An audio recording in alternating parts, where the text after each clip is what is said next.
Today we read from Genesis chapter 28, verses 10 to 17, and John chapter 1, verse 47 to the end. Where can we find God? How can we contact God? How do we connect with the spiritual world? Is there a spiritual world? How can there be one? How do we reach it? These are age-old fundamental questions which all the world faiths try to answer. Our readings engage with these questions, and today for once I want you to read two passages because you really need to read both to understand either. They're set for the feast of St. Michael and All Angels tomorrow. I wonder if you've read the books by Philip Pullman, His Dark Materials.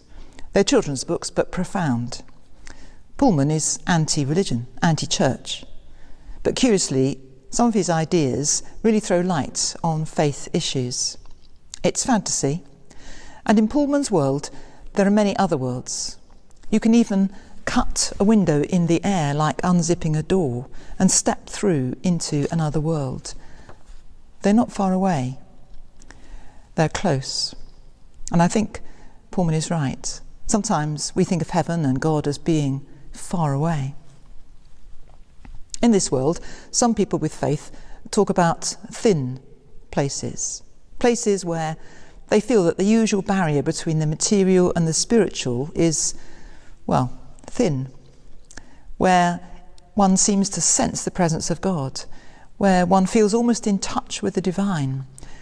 The world of the spirit seems more accessible. Pilgrimage places may feel like this. In a three-tier universe, as the biblical world saw it, with earth on this level and heaven above, and the abode of the dead below, if you wanted to get to heaven, you would need a ladder. Jacob saw a ladder in his dream, but on waking he realised that it wasn't just a vivid dream. He set his pillow stone up as an act of worship. God was indeed here, he said. How awesome! And the revelation to him was that anywhere at all one could encounter God. On a journey, as he was, in the wilderness, at night, alone, in deep trouble, running away from his brother's revenge. It was not an auspicious occasion. And yet Jacob found himself at the gate of heaven, and the Lord stood beside him. 1,000 or more years later, the Lord stood beside Nathanael and said, "Here's a down-to-earth, straight-talking bloke, no flies on him." Perhaps an allusion to Nathanael's remark to Philip earlier, "Can anything good come out of Nazareth?" And Nathanael was shocked out of his cynicism. "You are the Son of God, the King of Israel," he declared. Shades of Jacob, the trickster, exclaiming, "Whoa, this is the house of God."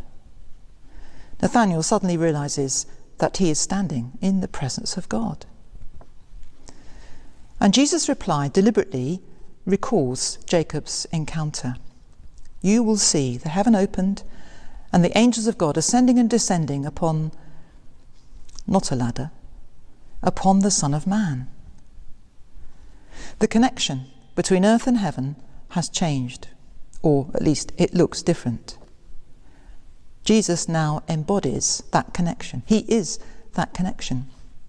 Nathanael called him Son of God, and Jesus in response calls himself Son of Man, the God-man, the one in whom the divine and human are united, the one where the connection is finally made, the incarnate God.